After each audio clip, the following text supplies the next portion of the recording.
Hello guys! Hello, this is for Leo. Welcome dito sa aking channel, Palaran 888. Welcome. Alamin natin kung anong messages, vibration, gabay, energy para sa lahat ng Leo. This is for the next 3 months, July, August, September.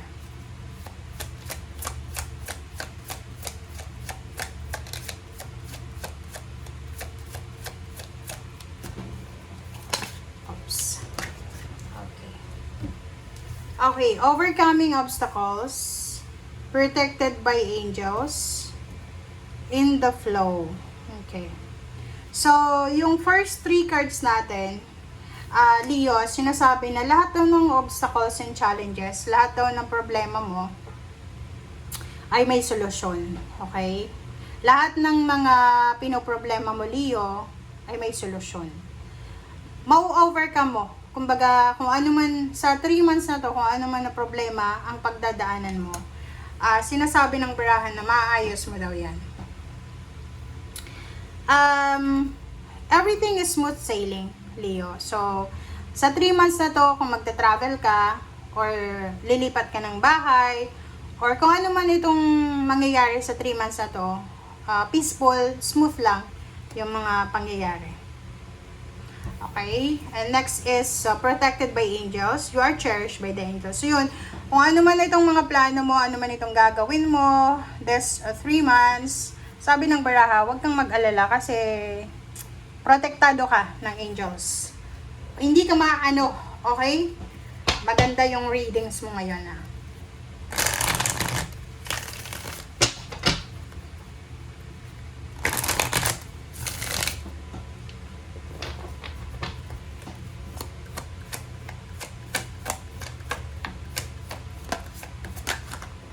Okay, fertility, number 3. Physical, kung gusto mo pang mabuntis, you are super fertile. Babae na Leo.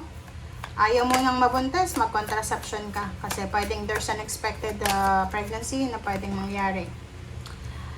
Yung ibang marami kayong magiging plano, fresh start, fresh plan this month. Okay, so nakikita ko may gusto kang pag-aralan. Maybe gusto mong mag-aral ng isang business na gusto mong i-launch. Kasi dito sa fertility na to, nakikita ko sa yun, and light, meron kang minamanifest dati na posibleng darating na siya sa ngayon. Okay? Magliliwanag. So, there's a clarity sa kung ano man siya. Okay? May mga katanungan ka dati, may confusion ka dati, na ngayon, marirealize mo na, kaya pala, parang ganun. So, kung ano man yan na rason, kung bakit ka confused, kung bakit ka naguguluhan, sabi ng baraha mo dito, huwag kang mag-alala. Kasi may liwanag, there's a clarity this time. Okay? Alright, so let's check.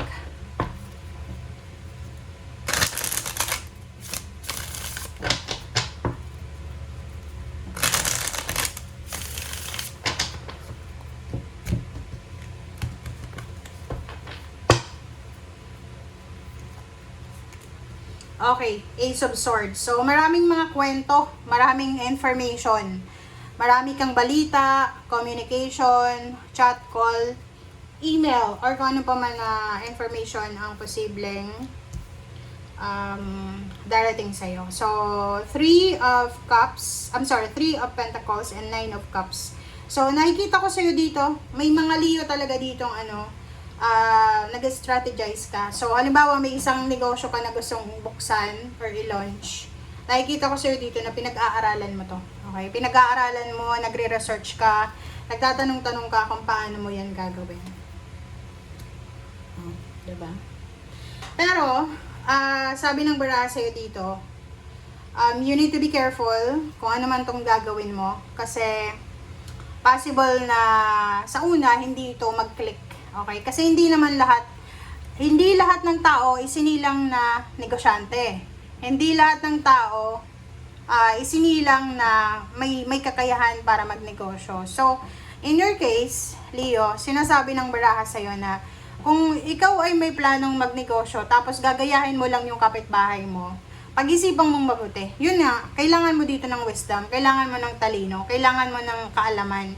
Kasi yung business guys, hindi yan gaya-gaya lang. Kailangan 101% na interesado ka dyan, gagamayin mo yan, parang ganun.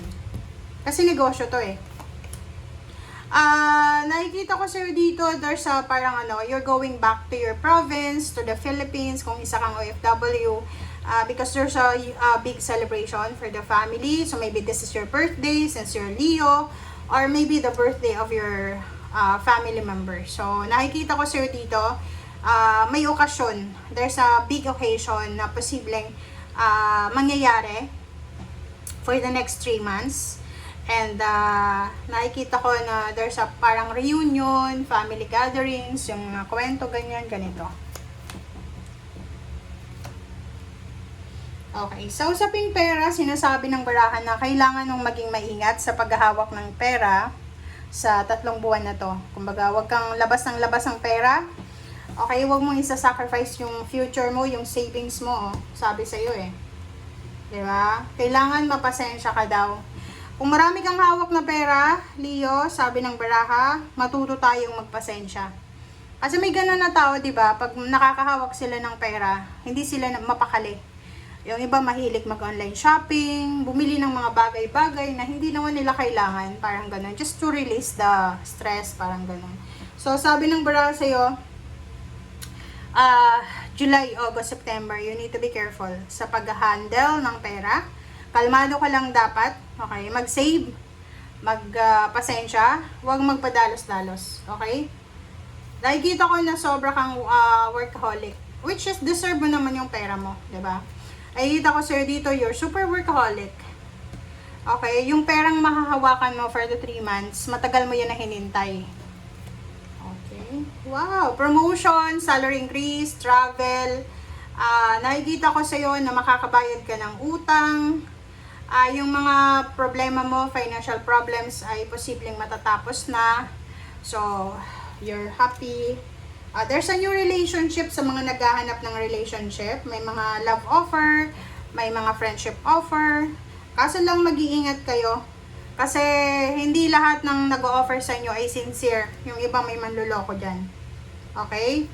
Yung gustong yung gustong mabuntis, fertile ka ha, you have capability na mabuntis, babae ka man, lalaki, makakabuntis kayo this 3 months. So, you need to be careful huwag kayong, huwag kayong gagawa ng isang desisyon na hindi nyo kayang pangatawanan. Kasi, hindi lahat ng makikilala nyo this month, this 3 months ay totoo. So, yung iba dyan, manluloko, gusto lang kayo makuha. And then, tatakbuhan na kayo. So, you need to be careful. Okay, thank you guys. Bye!